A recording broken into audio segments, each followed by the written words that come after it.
November 1813. A duke calls Bella Hartwell's inherited farm worthless, then spends the next 6 months riding 3.5 miles every Thursday to prove himself wrong. When a parliamentary road plan makes her land worth a fortune, she finds his solicitor's letter. He knew before the first visit, all of it, every Thursday.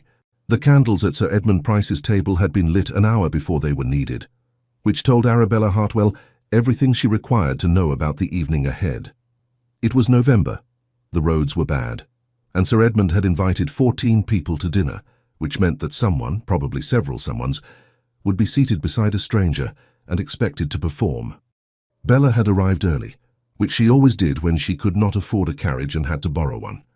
The Price's housekeeper had shown her to the drawing room with the particular warmth reserved for guests who were liked but not important, and Bella had stood by the fire and studied the portrait above the mantel, a Price ancestor in a wig that had not suited him, until Mrs. Price swept in and kissed her cheek and told her she looked very well, which meant her dress would do. It will do, Bella thought, smoothing the green silk at her hip. It had been her mother's, altered twice, and it still sat well. The other guests arrived in the usual order. The people who mattered first, then the people who mattered to the people who mattered, then everyone else. Bella was in the last group and did not mind it. She accepted a glass of ratafia from a footman, positioned herself where she could see the door and waited. She was watching the door when he came in. Not because she knew who he was, she didn't, not immediately. She was watching because she always watched doors. It was a habit her father had called impertinent, and her aunt had called vulgar, and Bella had decided was simply accurate. You learned more from how a person entered a room than from anything they said in it. This one entered as though the room had been expecting him, which she gathered from the sudden adjustment of posture among the assembled company. It had. He was tall, blonde, going darker at the temples, with the kind of face that had probably been striking at 20, and was considerably more so at whatever age he was now. He gave his coat to a footman without looking at the footman. He scanned the room once, not with curiosity, with assessment, and then Sir Edmund was at his elbow and the introductions began. The Duke of Thornfield, she heard. She revised her estimate of the evening. She was placed beside him at dinner. This was either Sir Edmund's mischief or Mrs. Price's, and Bella would determine which later. For now she unfolded her napkin, accepted the soup, and waited for the Duke of Thornfield to decide whether she existed. He decided after the fish course. "Miss Hartwell," he said it the way one says a thing one has just recalled, "you are the Hartwells of—" "Fenwick," she said. "The farm, yes." A pause. "I was not aware there were Hartwells at Fenwick." "There have been Hartwells at Fenwick for 60 years, Bella said pleasantly. "We are simply not the sort of Hartwells anyone announces." He looked at her. His eyes were hazel, she noticed, shifting between brown and something greener and not at present particularly warm. "Your father?" "Died in March. I manage the farm now." Another pause, longer. She ate her soup. "Alone?" he said. "I have 2 farmhands and a very opinionated housekeeper. Whether that constitutes alone depends on your definitions." She turned to look at him directly. "Do you manage your own land, Your Grace, or do you have people for that?" The gentleman on her left, a Mr. Fallow who bred horses and had opinions about them, looked up with the expression of a man who has witnessed a small explosion and is not certain he is safe. The Duke of Thornfield was quiet for a moment. Not the quiet of offence, the quiet of a man recalibrating. "I have a land steward," he said. "Several, in fact." "And do you find that you understand the land better for it or less?"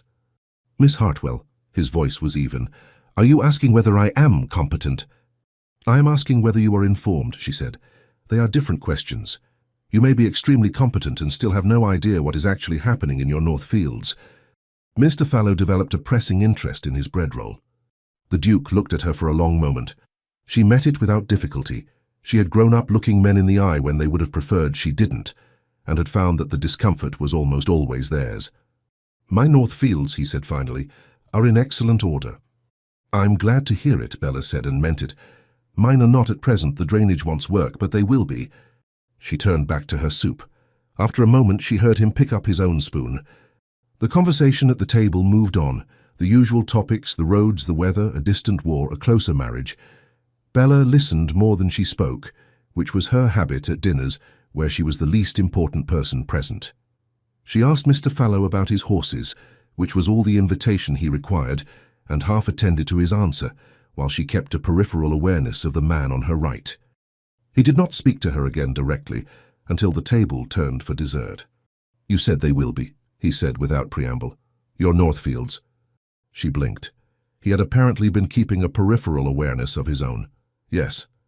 "That is a considerable undertaking for one person." "It is," Bella agreed. "Most things worth doing are." He studied her with that assessing look again, the one from the doorway applied at closer range. "You are not what I expected," he said. "You expected nothing," she said.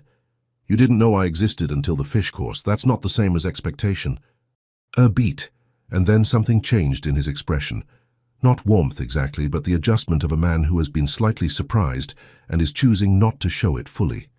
"Fair," he said.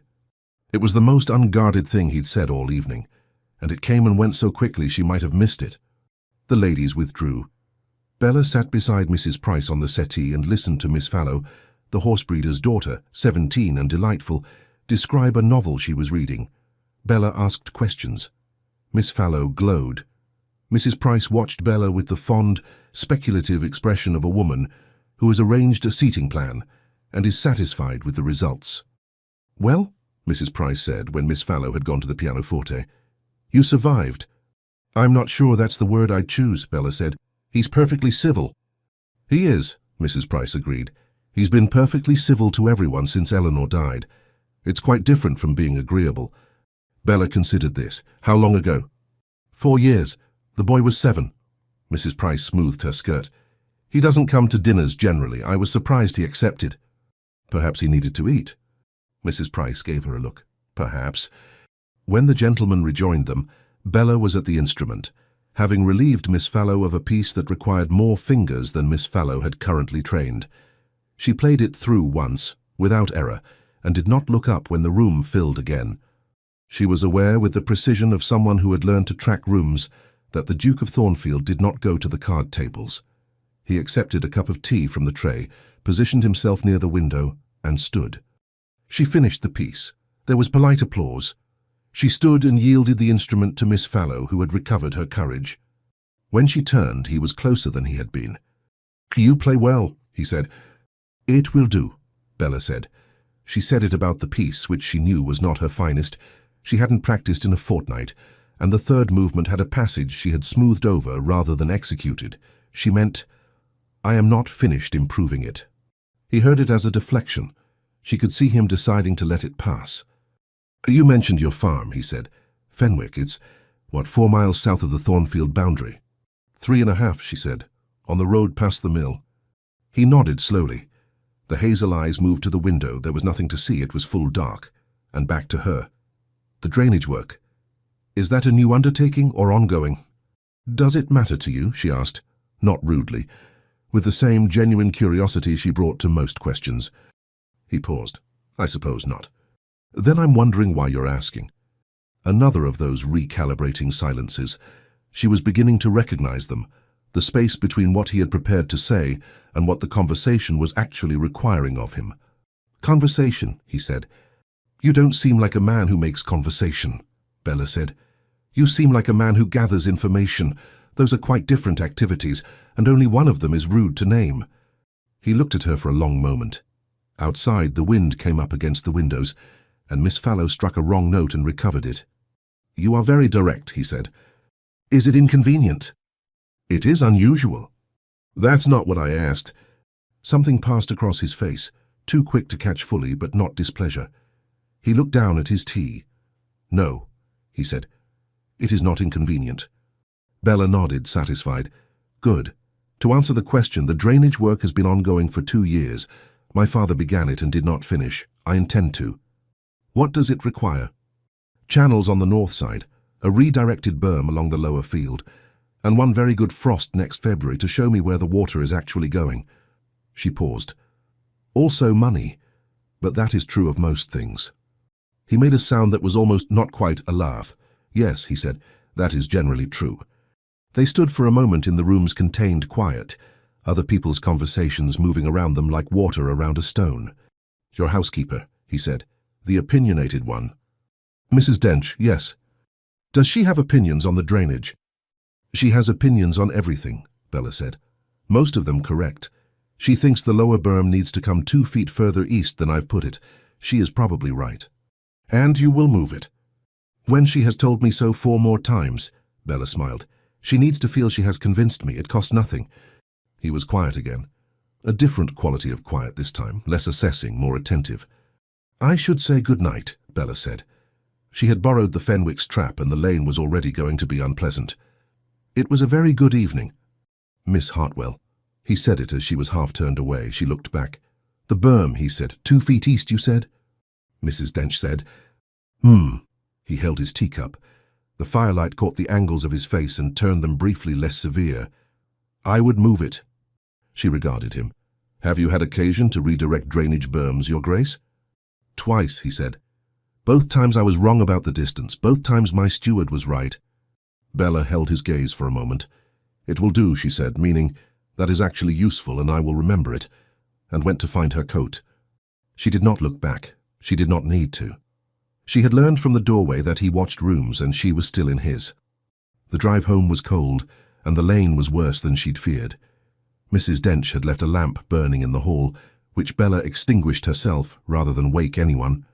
She stood in the dark kitchen for a moment, thinking about nothing in particular. Then she went to bed. She did not think about him again until morning, which she considered a reasonable interval. Over breakfast, with the account books open and the north field requiring decisions, she thought about the berm and the frost and the question of whether a man who had drainage stewards for his drainage problems had any right to recommend placement. She decided he had been correct anyway. She moved the berm 2 feet east that Thursday. Mrs. Dench found out on Friday and was insufferable about it for a week. Bella did not mention where the idea had come from. Some information was not relevant. Spring came late to that part of the county, as it generally did, grudgingly in fits with cold mornings persisting a full fortnight after the calendar had declared it April. Bella noticed it less than most because she had too much to do to pay close attention to the season. The Northfield's drainage channels were dug by mid-March, the lower berm resettled, 2 feet east and holding, and she had turned her attention to the east boundary fence, which was losing an argument with a stand of ash trees whose roots had decided the fence posts were an obstacle rather than a fixed fact. She was arguing with the fence on the morning of the 14th of April when she looked up and found a horse on her lane. Her very good horse, the kind that cost more than her annual income and knew it. The Duke of Thornfield dismounted with the ease of a man for whom dismounting is not an action requiring thought. He handed the reins to no one because he had apparently come alone and looped them over the gatepost with the practiced efficiency of a man who had grown up doing it himself, which she had not expected. Miss Hartwell, he said. Your Grace. She straightened, pushing her hair back from her face with her forearm because her hands were dirty. She was wearing her working dress, which was not the green silk. She did not apologize for either of these things. Were you expected? No. He looked at the fence. Trouble. The ash trees have opinions about where the boundary is, she said. I disagree. We are currently negotiating.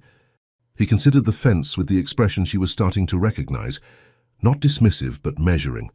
He had looked at her the same way at Sir Edmund's table, like something he hadn't placed yet. Thornfield Park is 4 miles north, he said. 3.5, she said again.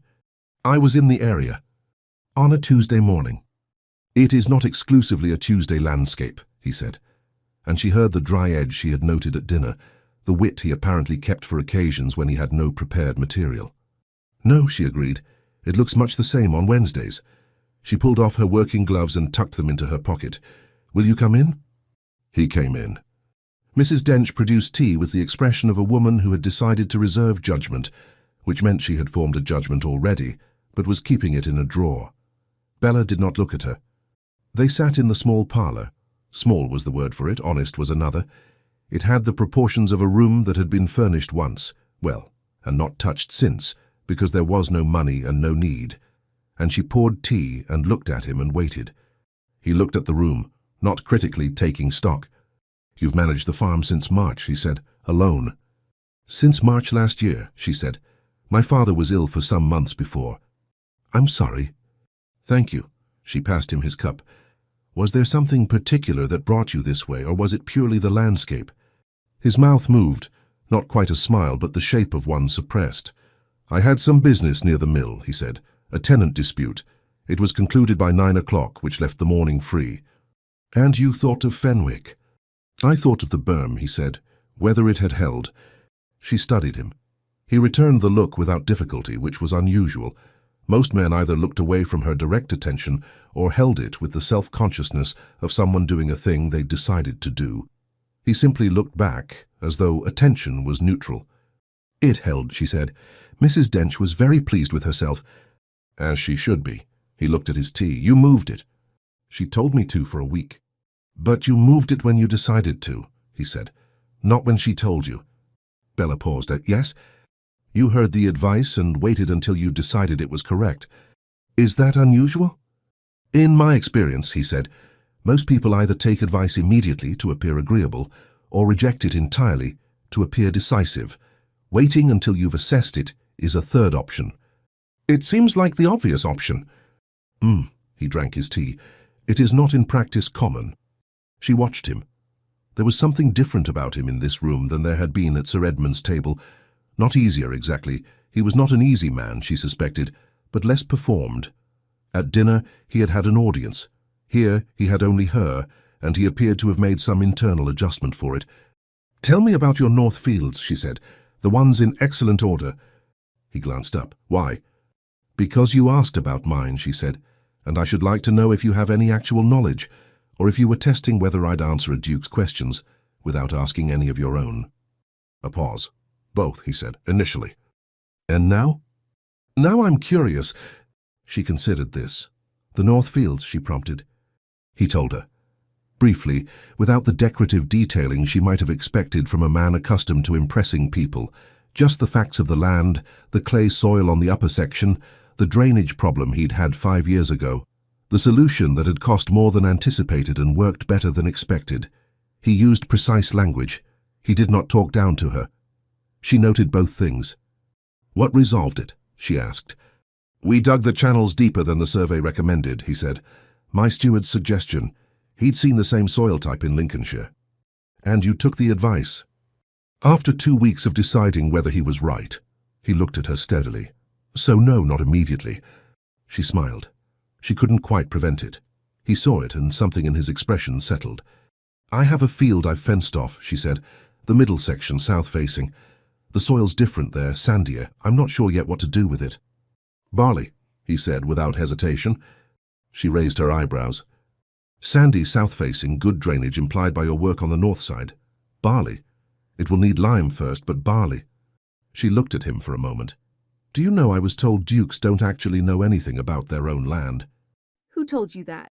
"A farmer at the Fenwick market. He had strong opinions." He was probably describing a different duke. Richard set his cup down. "My father made me walk every field I would inherit before I was allowed to inherit it. He had strong opinions of his own." "He sounds sensible." "He was impossible," Richard said, "and sensible, both." Bella recognized this, the particular combination, the retrospective understanding of a parent whose methods had been maddening and correct. She looked at her own hands for a moment, at the dirt still under her thumbnail that she hadn't quite managed to clean. "My father," she said, "was the same. He left me the farm because he thought I was the only one who'd actually care for it. My aunt said it was eccentric of him." "Was it?" "No," she said, "it was accurate." He nodded slowly.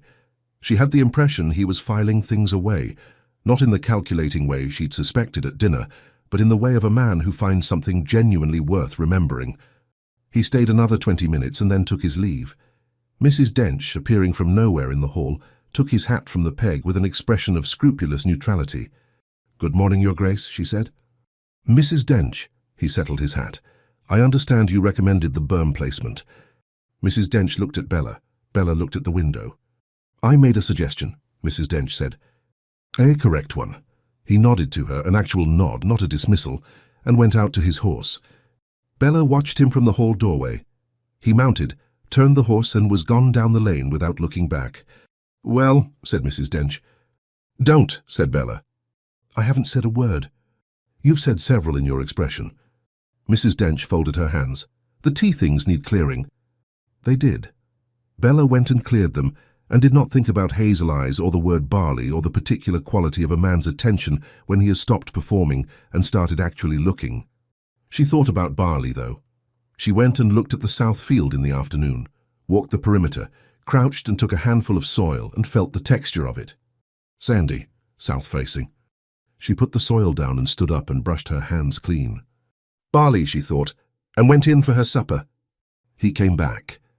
She had half expected it, and half talked herself out of the expectation, which meant that when he appeared on the lane 3 weeks later, different day, same excellent horse, no prior notice, she was neither surprised nor unsurprised, but simply present. This time he brought a reason. He had found, he said, a document in the Thornfield records that referenced a right-of-way along her eastern boundary, the side with the ash trees. He thought she should know, as it might affect the fence dispute. He produced the document, which was genuine, which she could see immediately, and which did in fact affect the fence dispute. "You rode 3.5 miles to bring me a document," she said. "I had business near the mill again," he said. "The same tenant dispute?" A pause. "A different one." She looked at him. He looked at the document. She took it. "Come in then," she said. This time Mrs. Dench produced the tea faster, which told Bella everything about the state of Mrs. Dench's feelings. They sat in the parlour again, and Bella read the document carefully, while he drank his tea without fidgeting, which she appreciated. She had had visitors who fidgeted while she read and found it insupportable. "The right-of-way runs along the boundary, not through it," she said. "So the fence placement isn't actually affected." "No," he agreed. She set the document down, looked at him. He looked back. The silence had the quality of something they were both choosing not to name. "How is your son?" she asked. He blinked. The smallest possible blink. The adjustment of a man who had been expecting a different question. "James. He is well. He is at lessons." "How old is he now?" "He will be 11 in June." A pause. "He is very precise about the distinction." "Between 10 and 11? "Between what he is and what he is about to be," Richard said. "He has been precise about it since he was 7. Bella considered this. "Does he like it, the estate, the land?" "He likes the horses," he said. "He has not yet decided about the land. He is 10.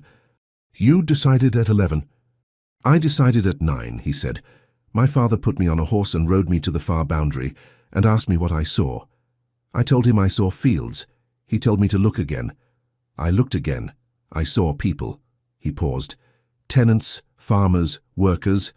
He said that was what the land was, not the soil, not the drainage, the people whose living depended on whether I took it seriously.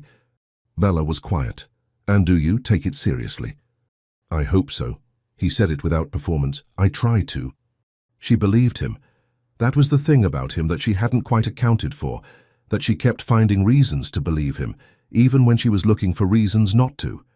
"James should see the farm," she said, "if he'd like. Some boys find it useful to see a small operation. It's easier to understand than a large estate. You can see all of it at once." Richard looked at her. "You are offering to show my son your farm."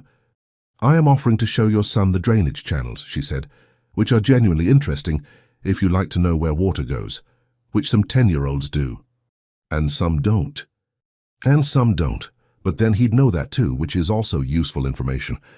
He considered her for a moment. "You are very good at offering things that are also practical," he said. "I find it economical," she said. "One thing that is both." He stayed an hour. He asked about the barley, whether she'd decided. She hadn't, not yet. She was going to look at what the Board of Agriculture pamphlet said about soil composition first, she told him. There were papers from Holcomb on improving light soils, and a correspondent of her father's at the Agricultural Society who might know more. He looked at her with an expression she hadn't seen from him before. "I didn't know anyone in this county was reading the Board of Agriculture reports," he said. "My father subscribed to everything they published," she said. "I continue to. The pamphlets are not expensive." "No," he said. He was looking at her again in that way, the filing away way. "No, they're not." He left at noon. He said nothing about returning. She noticed this. He returned in a fortnight. The third visit had no pretext at all. He appeared on the lane on a Thursday afternoon, and when she opened the door and looked at him, he simply said, "I was nearby." And she said, "You were not." And he said, "No." And she stood back and let him in. They walked the farm that afternoon. It was her suggestion. She wanted to check the east boundary, and he fell into step beside her, and it became, by natural progression, a full circuit. She showed him the south field, the sandy soil, the way the light fell differently there than on the heavier clay to the north. She showed him the ash trees and the fence and the right-of-way that didn't actually affect anything. She showed him the drainage channels, which were holding beautifully, and felt the particular satisfaction of showing good work to someone who could assess it accurately. He could assess it accurately. He asked the right questions, not the questions of a man performing interest, but the questions of someone who wanted to know, about the depth of the channels, about the gradient, about what she'd done with the spoil. "The spoil's in the kitchen garden," she said. "Mrs. Dench puts everything in the kitchen garden eventually." "She sounds formidable." "She is the most practical person I know," Bella said, "and she has been keeping this house running since before I was born, and she told my father where to put 3 successive generations of fence posts, and she was right every time." She paused. "I am very glad of her." "That's not nothing," he said. She glanced at him. He was looking at the channels, and she wasn't certain he'd meant for her to hear it. It had the quality of a thing said half to himself. But she did hear it, and she tucked it away, and they walked on. They had come back around to the house, the full circuit complete, when he stopped at the gate and looked back across the farm. She stood beside him. The late afternoon light was doing something particular to the north field, making it look better than it was, or possibly exactly as good as it was. She could never quite tell with north fields. "It's a good farm," he said. "It will do," she said. He looked at her then, directly, with the full weight of those shifting hazel eyes. "I think," he said slowly, "that phrase does not mean what it sounds like." "It means exactly what it sounds like," she said. "It will do. It is not finished, and it is not what it will be, but it is already sufficient, and I am not done with it yet." He was quiet. "Yes," he said, "I think that is exactly what it means." They stood at the gate for another moment, and then he collected his horse and went down the lane, and Bella stayed at the gate for a while after he had gone, looking at the north field in the late light. She was in difficulty. She knew it with the same precision with which she knew the gradient of a drainage channel or the composition of her south field soil. It was simply a fact, present and inconvenient, and the most practical response was to acknowledge it and decide what to do next. She decided to do nothing, for now. He came back the following Thursday, and the Thursday after that, until Thursday became a word with a particular weight in her week. Mrs. Dench said nothing, which was the loudest possible statement. The farmhands, John, who was 50, and Tom, who was 19 and entirely transparent, began to have the horse ready at the gate at 3:30, which was when he generally appeared, and Bella said nothing about this either, because acknowledging it would require her to feel something about it, and she had decided that feeling things about it was a project for a later date. He was different each time, not in character. He was consistently himself, which she had come to appreciate as a rarer quality than it sounded, but he became, incrementally, less performed. By the 5th Thursday, the dry wit arrived without the delay. By the 6th, he corrected her once about the chalk content of the south field. She had estimated too low, he thought, and she argued back. And they stood in the south field for 20 minutes, disagreeing about chalk until she said she'd write to the Agricultural Society contact, and they'd know more, and he said, "When?" with an urgency that was more than academic, and then appeared to know he'd betrayed something because he looked away at the ash trees. "I've written already," she said, giving him the retreat. "He should reply within the month." "Good." He looked at the trees. "The ash needs cutting back." "I know. Before the roots damage the fence posts further." "I know," she said. "It's on the list." "What else is on the list?" she told him. He listened. It was a long list, as all farm lists are, and he did not fidget or gloss, only asked questions at the right moments. And at some point she noticed that the sun was lower than it should be, and that they had been standing in the south field for an hour. "You'll lose the light," she said. He looked up, looked at the sky with the automatic calculation of a man who has spent enough time outdoors to read light accurately. "Yes," he said. "I should go." He didn't go. "My son," he said, "James, he asks about you." She looked at him. "Does he?" "I mentioned the farm once." He remembered. "He wants to know if the drainage channels are the kind you can see from the edge, or if you have to go in to look at them." He paused. "He is very particular about this kind of detail." "They're visible from the edge," she said, "but you can also go in if you have the right boots, which I strongly recommend." "He has the right boots. A pause. Would the offer still stand? Bring him on a Sunday, she said, when the work is lighter and Mrs. Dench has time to make something for tea. 10-year-old boys require something for tea. Most people require something for tea, he said. You've never mentioned it, she pointed out. You always provide it anyway. I do, she said. You're welcome. He looked at her for a moment, with the expression she had never quite managed to name. Not the assessing one, not the filing away one, but something that had replaced both of them over the course of the past weeks, something more open and considerably more inconvenient for both of them. Sunday, he said. Sunday, she agreed. He went. The light went with him. Bella stayed in the south field until it was genuinely dark and then went in and did not mention the Sunday plan to Mrs. Dench, because she would like at least 1 hour before Mrs. Dench's expression became insufferable. She told her at breakfast. Mrs. Dench's expression was immediately insufferable. James Vane, Lord Seaton as he was properly styled, though he bore it with the slightly burdened air of a boy who knows that courtesy titles are significant and would prefer to earn significance through other means, was 10 years and 11 months old, had his father's hazel eyes and his mother's dark hair, and had evidently decided before arrival that he was going to be respectful to Miss Hartwell, and had rehearsed it so thoroughly that when he shook her hand, he did it with the concentrated formality of someone performing a diplomatic function. How do you do, Miss Hartwell, he said. Very well, thank you, she said. Have you brought the right boots? He blinked. The rehearsal had not covered this and looked down at his feet. Yes, he said. Good. The channels first then, before tea. Your father says you want to know if you can see them from the edge. He said you can, James said. He's right, but it's better to look from inside. She looked at Richard over James's head. Richard looked back, and she caught something in his face, not the measured look, not the assessing one, something that her inventory of his expressions did not yet have a name for. Come on then, she said, and led them to the north field. James Vane was, it transpired, precisely the kind of boy who found drainage channels genuinely interesting. He crouched at the edge and peered in with the same focused attention his father brought to things, and asked questions that were, in their 10-year-old way, the right questions. Where did the water go? How fast did it move? What happened in a heavy frost? Bella answered each one. Richard stood slightly behind them both, and when she glanced back once she found him watching her, not the channel. She looked away. She looked at the channel. The frost shows you where the water is actually going, she told James, which is not always where you thought. You have to be wrong first, and then let the winter tell you. My father says you have to be wrong before you can be right, James said. Your father is correct, Bella said. He won't always admit it, but he usually is. Behind her she heard something that might have been a suppressed sound of protest. She kept her eyes on the channel. James went home with mud on his boots and a great deal of information about soil composition he had not expected to acquire that afternoon. At the gate he shook her hand again, less rehearsed this time, more genuine, and told her the channels were exactly what he'd hoped. That's not nothing, she said, which was what his father had said about Mrs. Dench, though James didn't know that.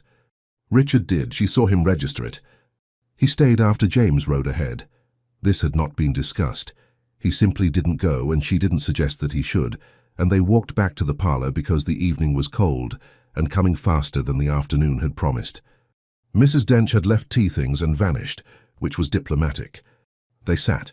The fire had been built up.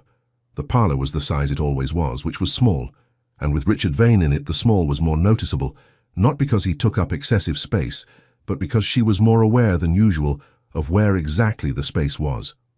He liked it, Richard said. He's a curious boy, Bella said.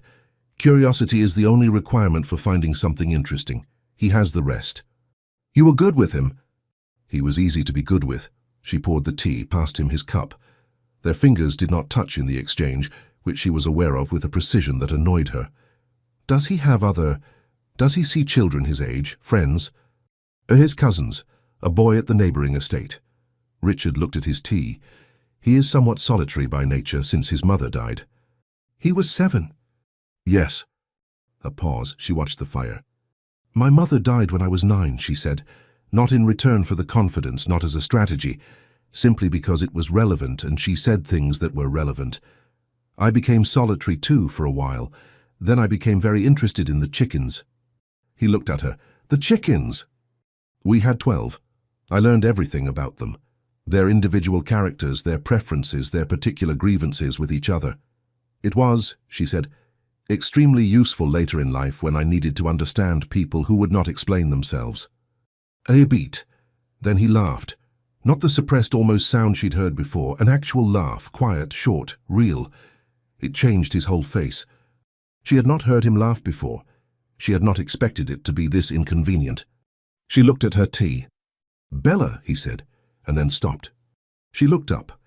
He had used her name, not Miss Hartwell, not with any particular intention she could identify, and perhaps without realizing it, because he was looking at her with the expression she still didn't have a name for, and there was a quality to the room that had changed in the past 30 seconds in a way that could not be undone. She did not help him. She waited. In her experience, this was the right thing to do, to wait and let the sentence form or not form, and to find out which. It did not form. He looked at the fire. She looked at the fire. After a moment he said, "The soil. Your correspondent at the Agricultural Society. You said he should reply within the month." "Yes," she said. "I'd like to know what he says." He looked back at her, steady. "If you'd be willing to tell me." "Of course," she said. They drank their tea. The fire settled. Outside, the light had gone entirely, and the room was lit only by the fire and one lamp, and it was late enough that he should go, and neither of them said so for another 20 minutes. When he finally stood and she stood, and they were in the small hall with his coat and his hat, something happened that she had not planned, and that, reviewing it afterward, she could not have precisely accounted for. He had his coat on and his hat in his hand. She was standing close. The hall required it. It was not a large hall. And he looked down at her and she looked up at him, and he said very quietly, "I should not," and then stopped and kissed her. It was not long. It was not undignified. It was a kiss that understood itself, which was more than she could say for him in that moment, because when it was over and she stepped back, he had the look of a man who has done something that surprised him considerably. "You should go," she said. "Yes," he said. "Good night, Your Grace." He said nothing. He put on his hat. He went out. She stood in the hall for a while in the dark. Then she went and sat by the fire and looked at it for a long time. She decided, in a great deal of difficulty. And she was not at all certain what to do about it, because she had been managing her own land and her own life for long enough to know the difference between a thing that would resolve itself and a thing that required a decision, and this was unquestionably the latter. She made no decision that night. She made tea instead, which was not a solution but was at least warm, and she sat with it until it was cold, and then she went to bed. 6 weeks. He did not come for 6 weeks after the Sunday with James, and Bella did not send word, and the weeks had a quality she recognized, not quite absence, not quite waiting, but the particular texture of something suspended. She worked. The reply came from the Agricultural Society contact, a Mr. Graves, methodical and thorough, confirming that the Southfields composition would suit barley well, with lime preparation in autumn. She wrote the findings in her ledger, and did not think about who had suggested barley in the first place. She thought about the barley. The road proposal appeared in the County Gazette in the 3rd week of July, a brief notice, technical in its language, describing a proposed turnpike route that a private bill before Parliament would authorise, running southeast from the market town through the farmland south of Thornfield. The bill had been under committee review since spring, the notice said, and a public meeting for affected landowners would follow in August. Bella read the notice twice.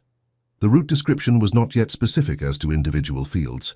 That detail would follow the formal parliamentary survey, which had not yet been opened to public inspection. She turned the page and read about a disputed mill dam in the next parish and put the Gazette down. She went and looked at the North Field. It was doing well. The channels were clear, the water moving as it should, the grass on the upper section coming in thicker than last year. She stood at the boundary and looked north, where the land rolled up toward the Thornfield estate, invisible beyond the rise. She went in and made a note to ask her solicitor about the road proposal. She had not yet written to the solicitor when Mrs. Price called. Mrs. Price arrived on a Wednesday, which was unusual. She arrived in a state of slightly elevated concern, which was less unusual. Mrs. Price kept a close eye on the welfare of people she had decided were her responsibility, and Bella had been added to this list some years ago without being precisely consulted. She came in, accepted tea, sat in the parlour chair that was becoming associated in Bella's mind with visitors who required careful management, and produced from her reticule a small packet of papers. "These came to us by mistake," Mrs. Price said. "Misdirected from Thornfield. The carrier put them with our post. I'm sorry it took a day to bring them. I was in Bury." Bella took the packet. "Thank you." "I did not read them," Mrs. Price said, with the particular precision of a woman who has not read something she could have read and wishes this noted. "Of course," Bella said. Mrs. Price stayed another quarter hour and talked about her daughter's forthcoming confinement and the poor condition of the East Road, and whether the Fallow girl's attachment to a young man in Norfolk was likely to come to anything. Bella listened and responded and saw her out, and stood in the hall with the packet of papers. She set it on the hall table. She went out to check the east fence, which was still in dispute with the ash trees. She came in an hour later and stood in the hall. She picked up the packet. They were, as Mrs. Price had said, misdirected, addressed to Thornfield Park, bearing the marks of having gone to Price Hall first. 3 letters, the outer 2 of no particular interest. The third was from a Mr. Clement, solicitor, of the firm Clement and Hatch, Ipswich. She should not have read it. She read it. It was dated the 22nd of March. It referenced a parliamentary agent's report, recently commissioned, on the proposed turnpike bill then in committee. The agent had obtained advance sight of the route schedule, the specific parcel-by-parcel list of affected lands, not yet made public, and had confirmed that the proposed line would cross a northern field at Fenwick Farm. Should the bill pass, that field would carry material value as a compulsory purchase site, the agent advised, at rates well above its current agricultural worth. It referenced in the 3rd paragraph Richard's instruction: acquire the Fenwick northern field before the parliamentary schedule is made public and the owner understands its value. The owner is a Miss Hartwell, a young woman recently come into the property, and the acquisition ought to be concluded quietly and at a reasonable agricultural rate before the bill's passage makes the true position plain. Bella read this paragraph twice.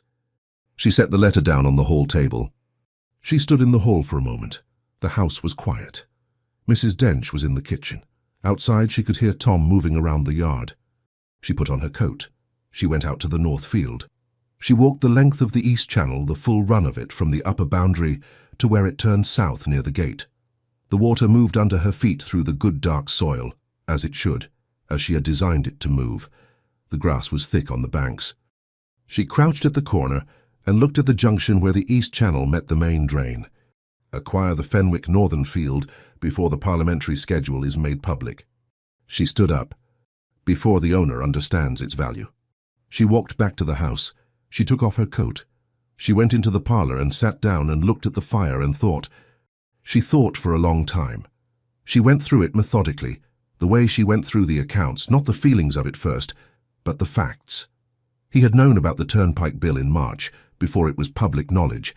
His parliamentary agent had obtained the route schedule in advance. He had known the Northfield was in its path. He had come to her in April with a document about a right-of-way which was genuine, and which proved nothing except that he was careful.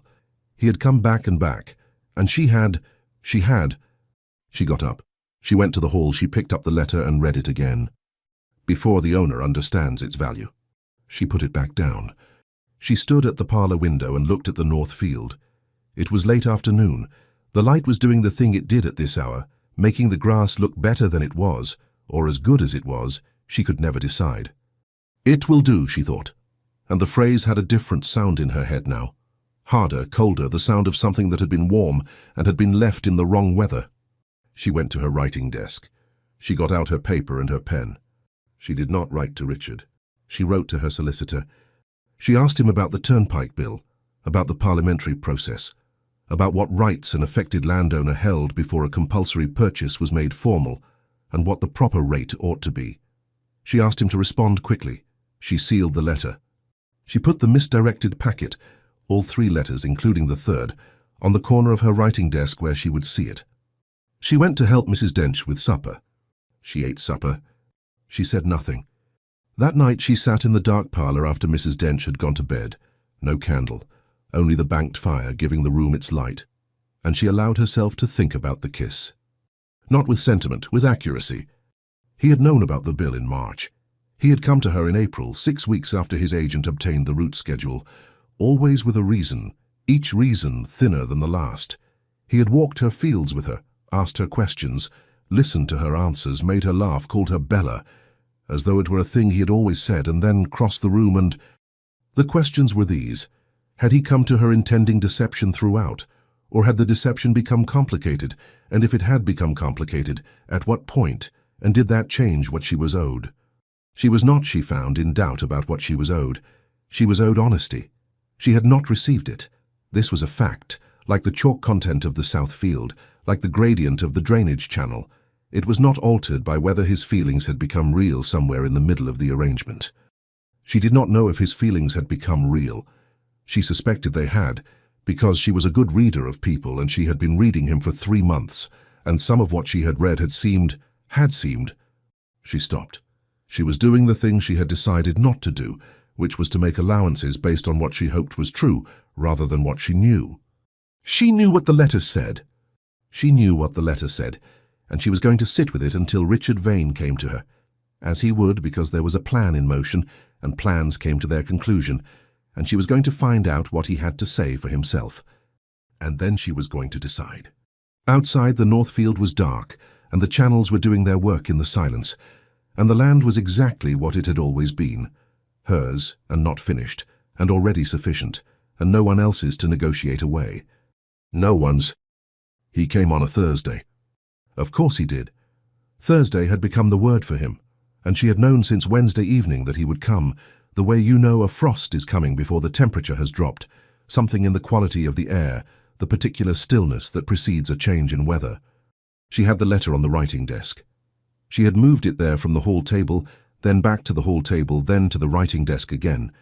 She had decided the writing desk was correct. It was where she did her accounting, where she settled figures and balanced what was owed against what was paid. And that was the register in which she intended to conduct this conversation. She was in the parlour when she heard the horse on the lane. She did not go to the window. She sat where she was with her hands in her lap and listened to Mrs. Dench answer the door. Miss Hartwell. His voice in the hall, and then the parlour door, and then him. He looked. She noted it with the same precision she brought to everything, somewhat less composed than usual. Not disordered. He was a man whose composure ran deep, but there was something around the eyes, the jaw, that suggested the past 6 weeks had not been entirely easy. Good, said some part of her quietly, that she did not give the floor to. Your Grace, she said, do sit down. He sat. She did not offer tea. She watched him notice the absence of tea. I had thought, he said, to come sooner. I know, she said. You know. Thursdays are yours, she said. By custom, you missed 4 of them.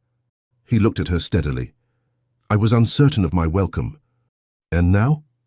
And now I found I could not be uncertain indefinitely, he said. It is not a state I manage well. No, she said, I don't suppose it is. She rose and went to the writing desk. She picked up the letter. She set it on the table between them. He looked at it. She watched his face. A muscle moved in his jaw once, then it stilled. He said nothing. That came by mistake, Bella said, with a misdirected packet from Mrs. Price. She brought it several weeks ago. She paused. I have read it. I can see that, he said. I should like to know, she said, sitting back down, with the same tone she used when she was genuinely curious, which she was, whether you intended to tell me. A long pause. I don't know, he said. That is an honest answer, she said. I appreciate it. Try another one. When did you know about the bill? March, he said. My parliamentary agent obtained the route schedule on the 22nd. It had not yet been made public. And you came to me on the 14th of April. Yes. With a document about a right-of-way. Yes. Which was genuine. It was genuine, he said. I did not manufacture a reason. I found one. That is a distinction, Bella said, that I am not certain does you the credit you think it does. He looked at her. No, he said, you're right, it doesn't.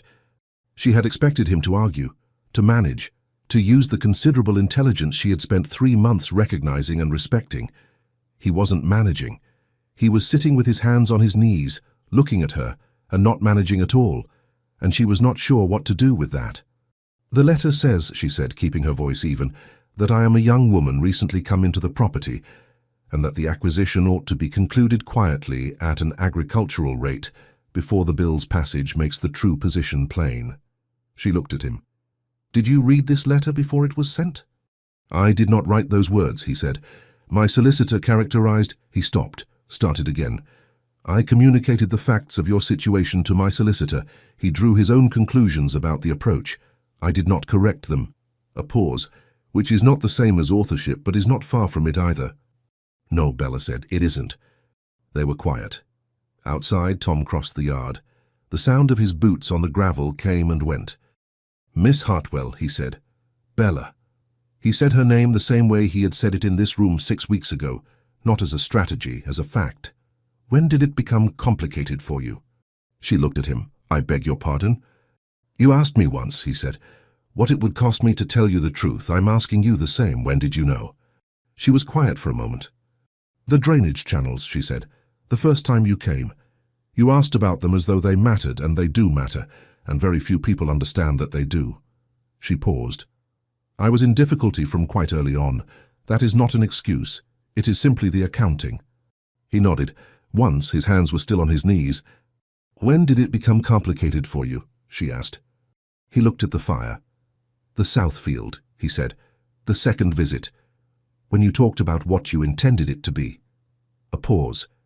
"And then you said the farm would do, and I understood that you meant it was yours, and not finished, and already sufficient. And I—" He stopped. "I knew then that I was in difficulty, and I told myself it did not matter because I had not yet made you a formal offer on the land." "That is not the same as honesty," Bella said. "No," he said, "it is not, I am aware." "How you let it grow," she said. "Whatever this was, you let it grow while you were also planning to acquire my field before the bill made its value apparent." "Yes." "And at no point," she said, "did you think to tell me what you knew about the parliamentary schedule, about the value, about why you first came?" "No," he said, "I did not." "Why not?" The question sat in the room. He looked at it. "Because by the time I should have," he said, "I had already stayed too long and asked too much, and—" He stopped. His voice had not roughened, but something in it had changed, the control of it, the careful architecture. "Because I did not want to watch you decide that the whole of it was false." "The whole of it was not false," Bella said. "That is precisely the problem." He looked at her. She looked back. The fire settled in the grate with a small collapse of sound. "If it had been false throughout," she said, "it would be considerably simpler. You would be a man who had tried to deceive me for commercial advantage, and I would know precisely what to think. Instead, you are a man who started with deception, and then, in the middle of it, became, as far as I can judge, honest. And the deception is still there, underneath, and I cannot pretend it isn't, and you did not give me the choice of knowing." He was very still. "That is what you owe me," she said. "Not an apology, a choice. You took it before I could make it." "Yes," he said, "I did." She looked at him for a long moment. He met it. He had always met her attention directly, which was one of the first things she had noticed about him, and which had turned out to mean something different than she'd assumed. "The land," she said, "my north field." "I have written to Clement," he said. "I instructed him to withdraw all interest in Fenwick. As of 3 weeks ago, there is no offer, no intention of an offer, and no claim of any kind." He paused. "I can show you the letter if you wish. I brought a copy." She regarded him. "Why did you write to him 3 weeks ago?" He looked at her. "Because I decided that whatever else was true, I was not going to attempt to acquire your field while—" He stopped. "While I was in a position to want something else entirely." "That," she said, "is the first thing you have said today that tells me anything useful." He said nothing. He was watching her the way he had watched her at the dinner party that first night, with the full quality of his attention, assessing and not managing to be only assessing. "I need you to go," she said. He nodded. He rose. "Not permanently," she said before she had quite decided to say it. "I need you to go today. I need time to think, and I cannot think with you in the room. You are—" She paused. "You take up a great deal of space, even when you are being quiet." Something happened in his face. Not the almost laugh, something quieter and more serious. "Yes," he said, "all right." He went to the door, paused. She expected him to say something, to find some final word, the way men of his kind generally found final words, something that would constitute the last move in the negotiation. He didn't. He stood at the door with his hat in his hand, and he said nothing, and the absence of the thing he might have said was harder than anything she had expected. "Thursday," she said. He turned. "Come on Thursday," she said, "if you like." He looked at her for a moment. "Yes," he said, "I will." He went out. She heard the horse, she heard the lane, and then nothing, and she sat in the parlour with the letter on the table between the chairs and the fire burning down to coals. She did not move it, she left it there. She sat until Mrs. Dench came in at supper-time and looked at the table and looked at Bella and said nothing whatsoever, which was, Bella thought, probably the kindest thing she could have done. Thursday came. He came with it as agreed, and she received him, and they sat in the parlour with the letter no longer on the table between the chairs because she had put it in the writing desk the day before. She had put it in the writing desk, and she had decided that leaving it on the table was theatre, and she did not do theatre. They drank their tea. He asked about the east fence, whether the ash had been cut back. She said it had the week previous, Tom and a man hired from the village with the right equipment. He asked how the roots looked, now the trees were reduced. She said better than she'd feared. The posts were still sound, only the upper boundary rail wanted replacing. "I have timber at Thornfield," he said, "seasoned oak. I could have some brought down." She looked at him. "That is a gift." "It is wood for a fence," he said. "Yes," she said, "which is a gift." He met her look. "Will you take it?" She considered. She was not a woman who accepted gifts without understanding them, and he knew this and was watching her understand it now. The offer was not manipulation. She was fairly certain it was not manipulation. She was as certain as she could be about anything that came from him. It was a man finding the size of gesture he could make without overstepping, and it was exactly the right size, and she was aware of both these things. "Yes," she said, "thank you." He nodded. The conversation moved on. They had been talking for an hour when she said, without planning to, she had not planned to. She had been planning to wait, to think further, to be more certain than she was. "I am not certain what you thought I would decide." He looked at her.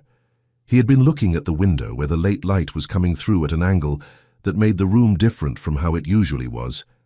He looked back at her. "I did not know," he said. "I thought it possible you would decide to have nothing more to do with me. I thought it equally possible that you might not." He paused. "I could not determine the probability. You are not predictable." "Did it bother you?" "Consistently," he said, "from the dinner party onward." She felt the corner of her mouth move. She did not let it move further. "The dinner party. You asked me if I was competent or merely informed," he said.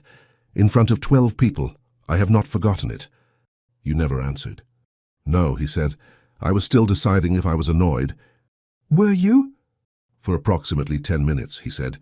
"And then I was something else entirely, and I have not been entirely certain what it was since." She looked at him. He looked back.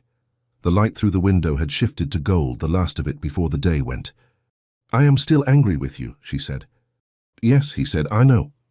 I expect I will be for some time." "I expect so too," he said. "And I am also—" She stopped. She chose the word with care because she chose words with care always. "I am also not only angry." He was very still. "That is all I will say today," she said. "I thought you should know the accounting." "Yes," he said, "thank you." They sat for another 20 minutes, and she played the pianoforte for a quarter of an hour, not to perform because he had seen through her performing months ago, but because she wanted to, and because the parlour felt different when there was music in it, less careful. He sat and listened without comment, without the polite applause she'd had at Sir Edmund's table, which she preferred. When she finished, he said nothing, and the silence was the right kind. He left before dark. At the gate he turned his horse and looked back at the house. She was at the parlour window, not hiding it, and she thought she saw him nod, which might have been to her or to some private decision, and then he was gone down the lane. She stood at the window for a while. Not only angry, she had said it. It was in the air now, like the chalk content of the Southfield, a fact that had always been there and only needed saying to become something you had to account for. She went and sat at the writing desk and opened the accounts. She did the figures twice and got the same answer both times, which meant she had been right. And she set down the pen and she thought, all right then. Just that, just all right then. The county, as the county does, moved on. The Turnpike Bill passed its committee stage in August and was confirmed in the County Gazette in the last week of the month, with a formal notice from the Turnpike Trust and a schedule of public meetings at which landowners whose property fell in or near the proposed route might attend and submit their interests. The parliamentary survey, the parcel-by-parcel list that specified exactly which fields the route would cross, was now open to public inspection at the offices of the clerk to the justices. Bella read the notice. She folded the Gazette. She wrote to Mr. Abernathy that same evening and made an appointment for the following Tuesday, which was as soon as he could see her. Her solicitor, a small round man with the aspect of someone accustomed to receiving information without alarm, read the parliamentary survey with her at his desk, found Fenwick's northern field on the schedule, and told her what she had already begun to suspect. "The trust will need to acquire the land," he said, "by agreement or by compulsory purchase. The compensation rates are set by statute under the Act." "And are they fair rates?" Bella asked. He considered this with the honesty she had come to appreciate. "They are legal rates," he said. "They are not always the same as fair." "Then I should know the market value before they approach me formally." "You should," he agreed. "I would also advise you, Miss Hartwell, not to accept a first offer. The trust's opening position is generally below what they will ultimately pay." "Mr. Abernathy," she said, "I have never accepted a first offer of anything in my life." He looked at her over his spectacles with something that might have been relief. "Good," he said. "There is also the question of a marriage settlement, should that circumstance arise. Your solicitor should ensure any property you currently hold is properly vested for your separate use before any such arrangement is concluded.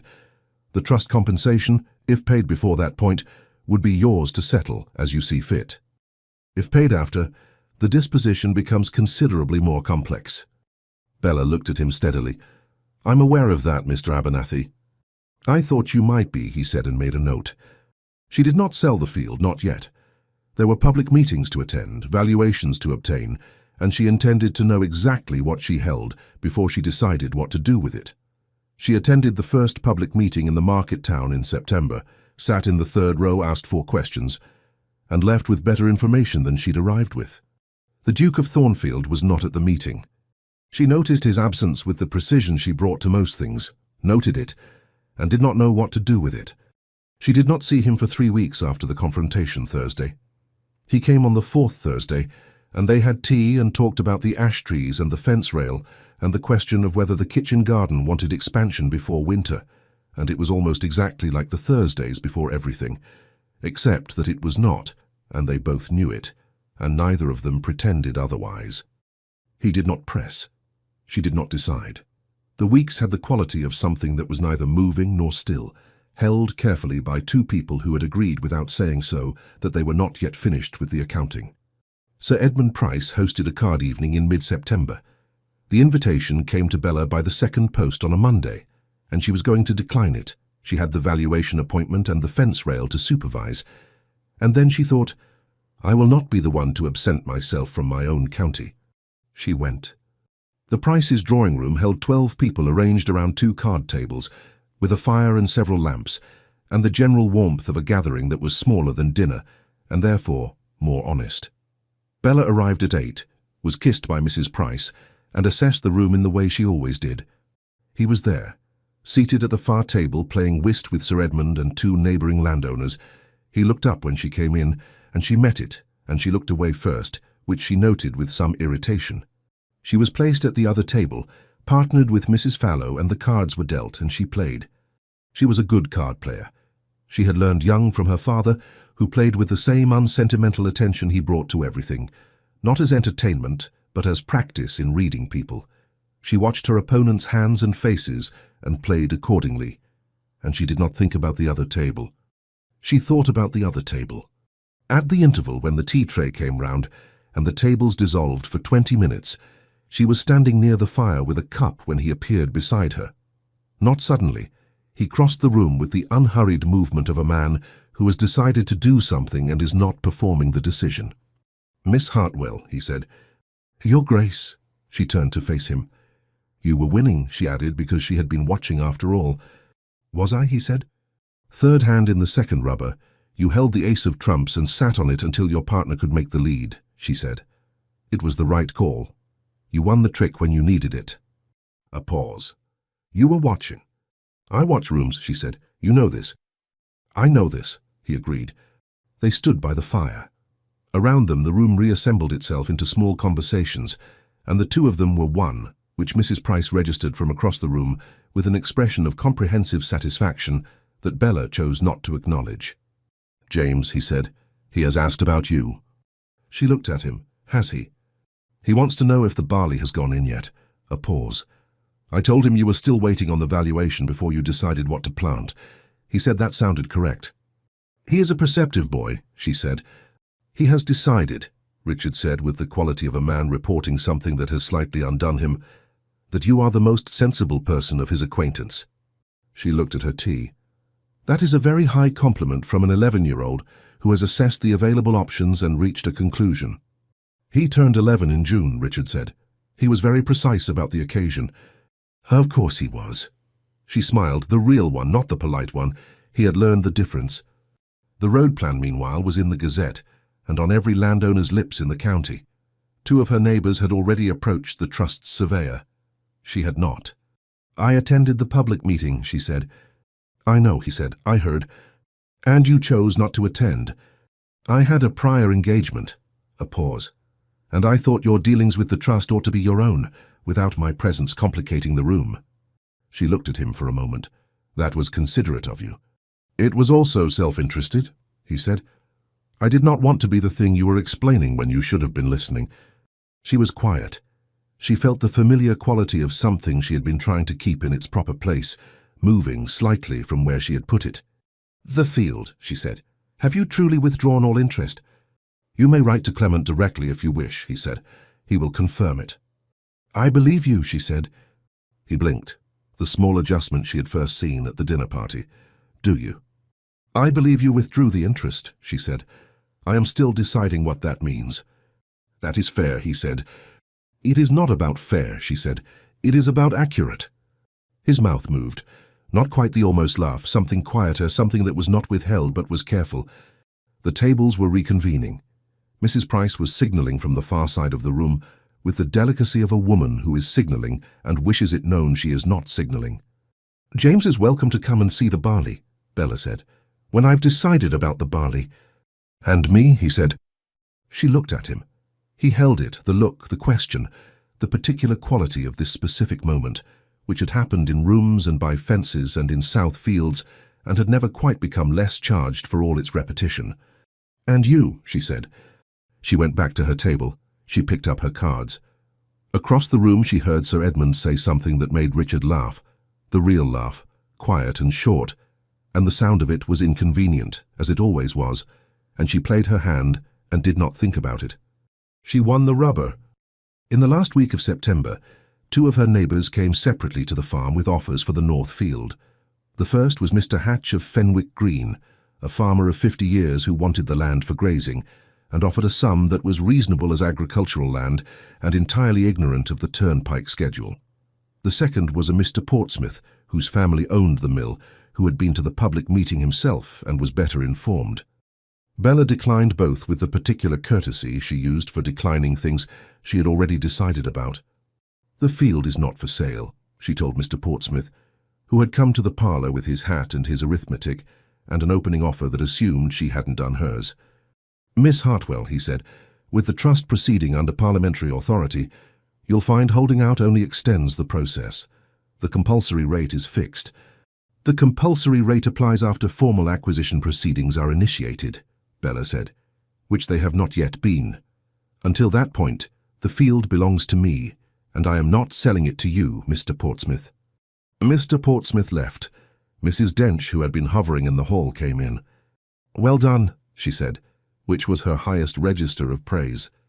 "It will do," Bella said, and meant it as a defiance, of Mr. Portsmouth, of the trust, of anyone who had looked at her North Field and seen something other than hers.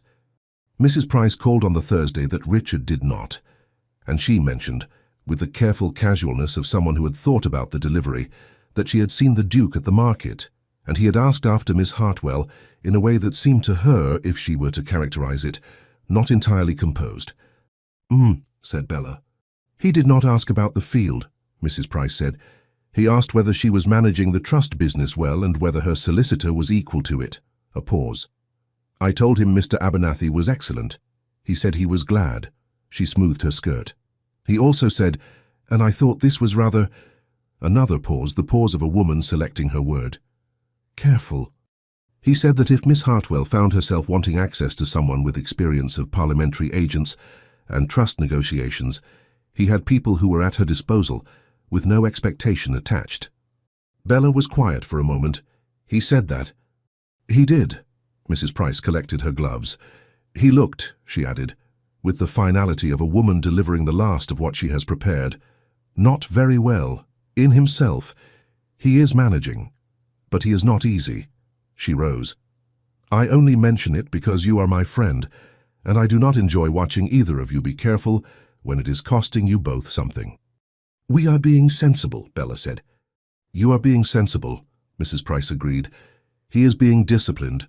They are the same from the outside and very different from the inside, and I speak from 40 years of marriage. She kissed Bella's cheek and went. Bella sat in the parlor for a long time after. Then she went to the writing desk and she wrote a letter. Not to her solicitor. She wrote it, read it back, crossed out 2 lines that were too much, rewrote them, looked at the result, and decided it was honest. She sent it. He came on Saturday. Not Thursday, Saturday, because she had asked him to come Saturday, and he had written back to say he would. She had been in the North Field in the morning, and came in at noon and changed her dress, not the green silk, but the blue wool, which was clean and presentable, and Mrs. Dench produced a lunch that was better than strictly necessary, and retired with an expression that dared anyone to comment. He arrived at 12:30. She heard the horse and his voice at the door, and then the parlor door, and then him. The letter from Clement, she said. May I see it? He produced it from his coat without a word. She read it. It was everything he had said it was, a clear withdrawal of all instructions regarding Fenwick, formally worded, absolute. No reservation, no option clause, no contingency. She read it twice. She handed it back. Thank you, she said.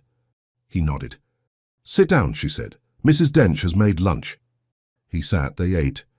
She had decided beforehand that she was not going to make the conversation do work it wasn't ready to do, so she talked about the trust negotiations, which were at the stage of formal valuation, Mr. Abernathy having submitted her particulars, and about James's term, which Richard told her was going well, the boy having developed a ferocious interest in surveying after a visit to a neighbouring estate where the steward had shown him a theodolite.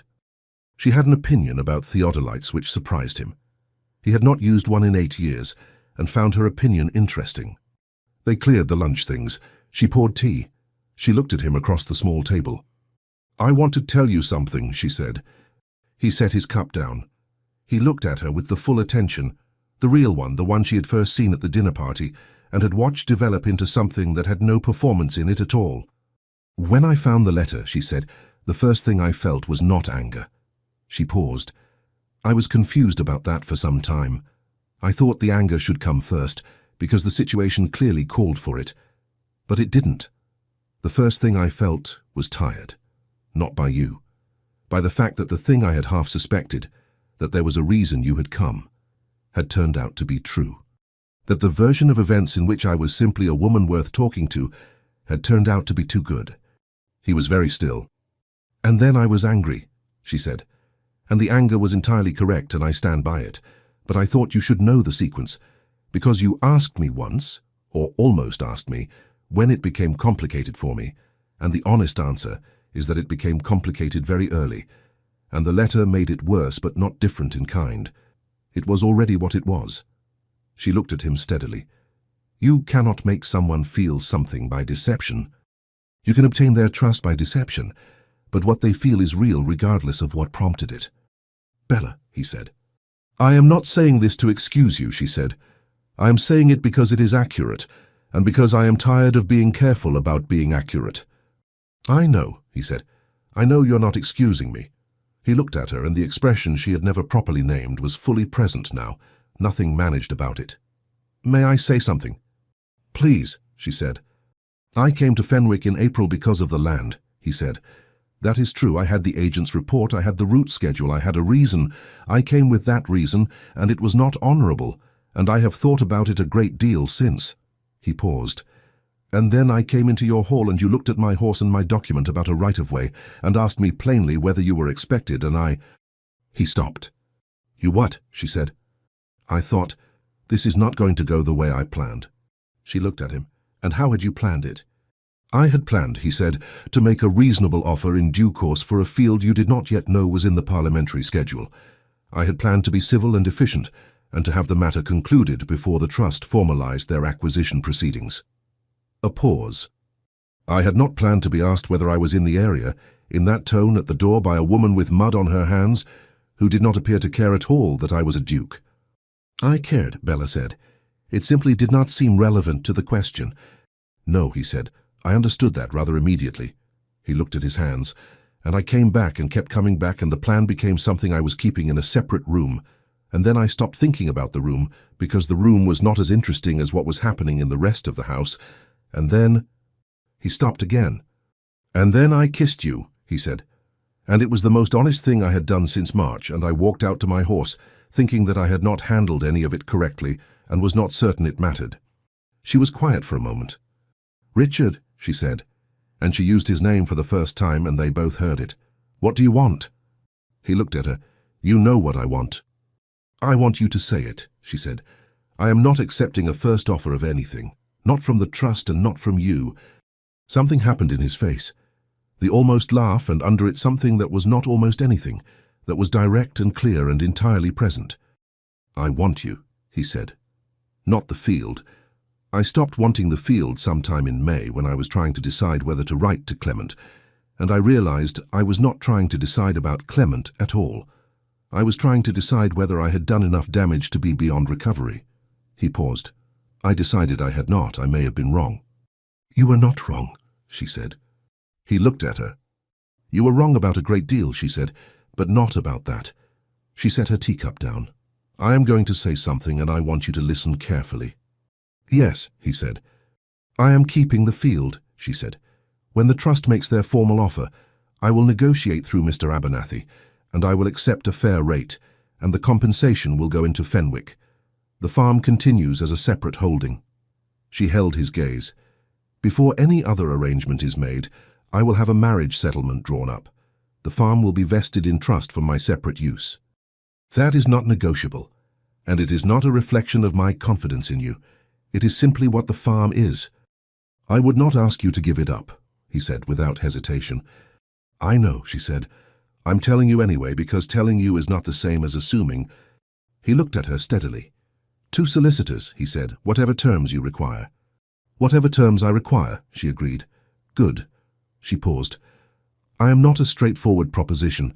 I have opinions about drainage and chalk content, and when to move berms, and I expect to be listened to, and I will not change what I am, because the title attached to my address improves. I would not want you to, he said. I came back for what you are. If I wanted a woman who changed herself for the room, I could have found one without riding 3.5 miles in April. She held his gaze for a moment. All right, she said. All right, he repeated. Ask me properly, she said. I deserve that. He looked at her for a long moment. And then, without performance and without the elaborate architecture of a man who is accustomed to being granted what he asks for, he said, Will you marry me? She regarded him. I will think about it, she said. He took this with the steadiness of a man who has accepted he is owed no less. That is entirely reasonable, he said. Come on Thursday, she said. I will, he said. He came on Thursday, and Friday and the following Monday because she had a question about the theodolite James had mentioned, and she was not going to write it down and wait. She told him yes on the Wednesday. She told him standing in the south field, in the particular light of early evening, with the sandy soil under their feet and the ash trees dealt with and the north field beyond them doing exactly what she had designed it to do. Yes, she said, I will marry you. He looked at her. The hazel eyes were warm, not differently warm, not a new warmth, but the same one she had been watching develop since April, now given room. Thank you, he said, which was not what most men would have said and which was therefore exactly right. He put his hand out. She took it. They stood in the south field for a while, looking at the farm, while the light did what it did at this hour, which was to make everything look both better and exactly as it was. It will do, she said, looking at the north field and the channels and the whole of what she had made of her father's land. He looked at the farm with her, and then he looked at her. Yes, he said, it will. She did not correct his use of the phrase. She decided it was a gift she could accept. They were married in October. Bella had wanted October because it was a good working month, the harvest in and the autumn ploughing not yet begun, and because the church at Fenwick stood on a slight rise at the eastern edge of the village, its porch open to the south, and from the porch step on a clear morning you could see the direction of her land, the long roll of the north field, the line of the ash trees against the sky. Even if you could not pick out one channel from another at that distance. She had stood there once in February to check. In the methodical way she checked everything. The shape of the farm was visible. That was sufficient. Richard had wanted whatever she wanted, which she found considerably more agreeable than she'd expected from a man of his habits. The marriage settlement had taken 5 weeks and 2 solicitors, as agreed. Bella read every clause herself and queried 3 of them. Mr. Abernathy told her the final instrument was the most thorough settlement for a woman's separate property he had drawn in 15 years. She told him that was the intention. He told her he was glad she was his client and not his opposing counsel. The Northfields compensation, paid by the trust in September at a rate Mr. Abernathy described as an excellent outcome after 2 rounds of negotiation, was paid into Fenwick's account before the wedding and remained there, earmarked for the Southfields improvement. The farm was vested in trust for Bella's separate use, to be managed by her, improved by her, and passed according to her direction. It was all in writing. Mrs. Dench, informed of this, had said, "Good," in the tone she used for things that were obviously correct and had simply taken the right amount of time to arrange. The parish church at Fenwick held 30 people, though on this occasion it held 14. The Prices, the Fallows, Mr. Abernathy, 2 of Bella's cousins from Suffolk, who had arrived the night before and cried already at breakfast, Mrs. Dench in a bonnet that was better than any of them had known she owned, 2 of Richard's neighbours from the Thornfield side of the county, and James. James, Lord Seaton, as the world would have it, though he continued to find the title slightly in excess of what the occasion required, stood beside his father at the front of the church. He was wearing his good coat and his best boots, and he held himself with the concentrated formality of someone who had understood the assignment and was executing it precisely. He had turned 11 in June. He had the look of a boy who was planning to be 12 soon, and found the idea reasonable. When Bella came in, on the arm of Sir Edmund Price, who had been asked because he and Mrs. Price had started it all and deserved to finish it, James turned his head and looked at her with the serious hazel eyes, and then looked at his father, and whatever he saw in his father's face made him look back at Bella with a different expression, less formal, more decided, as though a question he hadn't quite known he was asking had been answered. She wore her mother's brooch, blue enamel, small at the collar of her dress. Mrs. Dench had pinned it for her that morning with a steadiness of hand that was not quite matched by the steadiness of her expression, and Bella had said nothing, and Mrs. Dench had said nothing, and it had been in its way everything. The ceremony was the church's own, brief and unornamented and saying what it needed to say. Richard said his part in a voice that was steady and low and meant every syllable. Bella said hers in the voice she used for things she had decided about. When it was over, Richard looked at her for a moment with the expression she had finally named, sometime in August, standing in the south field. Relief. Not happiness, or not only relief, the particular quality of a man for whom things had stopped being uncertain. She had found it once she named it rather affecting. "Well," he said. "Well," she agreed. Outside on the porch, while Sir Edmund shook hands with everyone in reach and Mrs. Price cried with a composure that was doing enormous work, Bella turned to James. "Have you ever seen a drainage field?" she said. James looked at her. "Father says you asked him that." "I ask everyone that," she said. "It is a useful sorting question." "He said you showed him." "I showed him the channels," she said. "There is rather more to show, if you'd like." James looked at his father, who was watching them both with the relief expression, and then back at Bella. "Yes," James said, "I'd like." "Good. We'll go next week. Bring the right boots." "I always bring the right boots now," he said, with a dignity that was entirely his own. She almost said, "That's not nothing." She kept it. Some things were for keeping. The business of becoming a duchess was, Bella found, mostly paperwork, which suited her.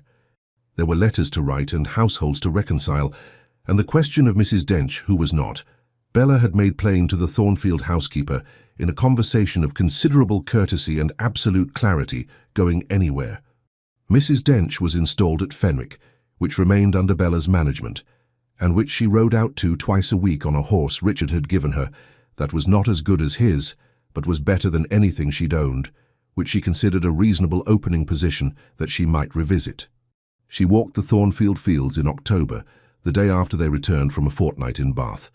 Richard's concession to convention, Bella's to Richard, and found them as described, the North Fields in excellent order, the South Fields somewhat less so, a clay pan in the lower section that Hollis had been managing around for 3 years without quite resolving. "The channels need to go deeper," she said, looking at it. Hollis, who was standing beside her with the expression of a man who has been saying this for 3 years and has not yet been authorized to act on it, said carefully, "That has been my view, Your Grace." She looked at him. She had not yet accustomed herself to the form of address, and was not certain she would. "How much deeper?" he told her. She asked 2 questions. He answered them accurately. She told Richard that evening that Hollis was excellent and the South Fields wanted deeper channels, and Richard said yes to both without the surprise she'd half expected, because he had apparently reached the same conclusion and had been waiting for a second opinion he trusted. "Hollis has been telling you for 3 years," she said. "Hollis is my steward," Richard said. "You are not." She looked at him. "You are considerably more difficult to disagree with," he said with the dry edge she had first heard at Sir Edmund's table. "It is a different category of opinion." "I will try not to be insufferable about it," she said. "You won't succeed," he said, "but I find I don't mind." She held his gaze for a moment, and then, because she was in her own parlour and it was the evening and there was no one to perform for, she let him see that she didn't mind either. He crossed the room. She let him. This was not the small dark hall at Fenwick, not the accidental proximity of a space that required it. This was a choice, made openly, and they were both aware of it. He kissed her the way the first one had not quite been, not the kiss of a man who has surprised himself, but the kiss of one who has decided, and is not going back on the decision, and knows she has made the same one. When she stepped back, it was not to end it, but to look at him, which she did with the same directness she brought to everything, and what she saw in his face was the relief expression underneath and above and around everything else. "It will do," she said, meaning the room, the house, the evening, the whole arrangement. He understood. She had watched him learn to understand it over the course of a year, and he had it now fully, the specific weight of it. "Yes," he said, "I believe it will." Their daughter arrived the following September, early but not alarmingly so, in the wide bedroom at Thornfield that had better light than any room in the house, because Bella had moved them to it in February on the grounds that the previous bedroom's eastern aspect was unintelligible. They named her Margaret Eleanor, Margaret for Bella's aunt, who had been impossible and right about several things. Eleanor for Richard's first wife, because the child would grow up in a house with James, who had been 7 years old when his mother died, and Bella had decided this firmly, and Richard had looked at her with the relief expression for a long moment, and then said, very quietly, "Thank you." James held her on the 3rd day, in the chair by the bedroom window, with the deliberateness of a boy who has researched a thing and intends to do it correctly. She settled in his arms with the compact certainty of a new person who has not yet discovered the world has edges. He looked at his father over her head. "She has your nose," he said, with the gravity of an important report. "She has mine," Bella said from the bed. "Look at the shape of it." Richard came and looked at the baby's nose with the seriousness the question deserved. "Hers," he concluded. "Thank you," said Bella.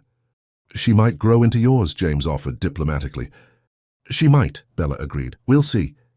James looked back down at the baby. "Hello, Lady Margaret," he said, carefully trying out the form of address, deciding it would do, and Margaret appeared to look back, though she was 3 days old and the light was behind her. 9 months later. The Southfield at Fenwick was in its first barley season.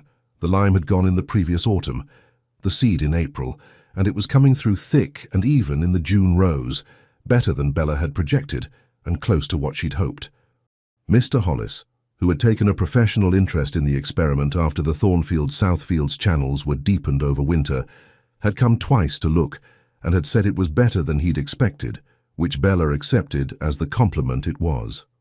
Lady Margaret Vane, 9 months old, was asleep in the crook of her mother's arm in the parlour at Thornfield. She slept with the total conviction of someone who has made a decision and is committed to it, which Bella found already characteristic. James, 12 now and taller than he had any right to be, was explaining something to his father. He had been explaining it for several minutes, with the focused urgency of a boy who has discovered a thing and needs it understood. Richard was listening, not with the patience adults give children when they are waiting for them to finish, but with the specific attention he reserved for things that mattered. Bella watched this from the corner of her eye, without making it obvious that she was watching. The Fenwick barley, James was saying, yields better per acre than our Southfield did, even accounting for the lime cost, because the drainage improvement changes the water table in the adjacent sections as well. The benefit isn't only in the channel field. The adjacent beds get the runoff benefit, Richard said. He was not summarizing, he was continuing the thought. Yes. James's face did something, not surprise, but the specific satisfaction of being understood, without having to explain further. So if Hollis redirected the lower channel on our east section, we'd need to survey the gradient first, Richard said. Hollis would know the numbers. Can we ask him tomorrow? James said. He's coming about the fence posts. He is, Richard said. Yes, ask him.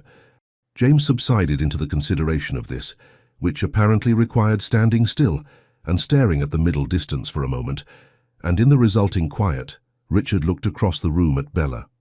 She had been trying to put the baby down for the past half hour. Lady Margaret's opinion on this was clear and consistently expressed.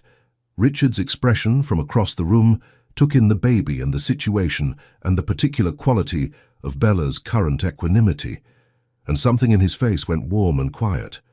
She will sleep eventually, he said. She will sleep when she decides to, Bella said. She has decided not yet. Like her mother, he said.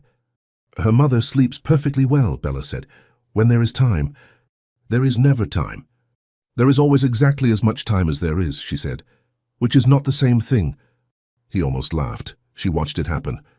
Lady Margaret stirred, made a small sound, did not wake.